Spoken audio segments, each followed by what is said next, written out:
Modi hat trick ಸರ್ಕಾರದ ಬಜೆಟ್ನಲ್ಲಿ ಯಾವ ಕ್ಷೇತ್ರಕ್ಕೆ ಎಷ್ಟು ಪಾಲು?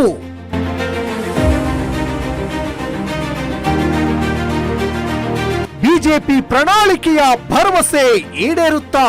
ಆಮ್ ಆದ್ಮಿ ಸೆಳೆಯಲು ನಡೆಯುತ್ತಾ ಕಸರತ್ತು?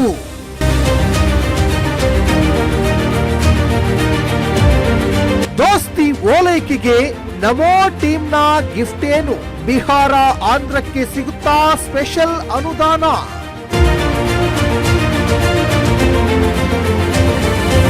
ಭದ್ರಾ ಬಂಡೂರಿಗೆ ಹಣ ಸಿಗುತ್ತಾ?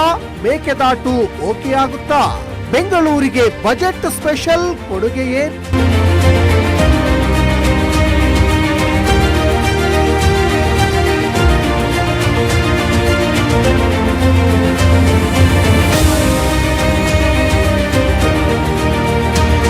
ನಿರ್ಮಲಾ ಲೆಕ್ಕ 8ರ ಗಂಟು ವೀಕ್ಷಿಸಿ ಫೆಬ್ರವರಿ 1ರಂದು ನಾನ್ ಸ್ಟಾಪ್ ಲೈವ್.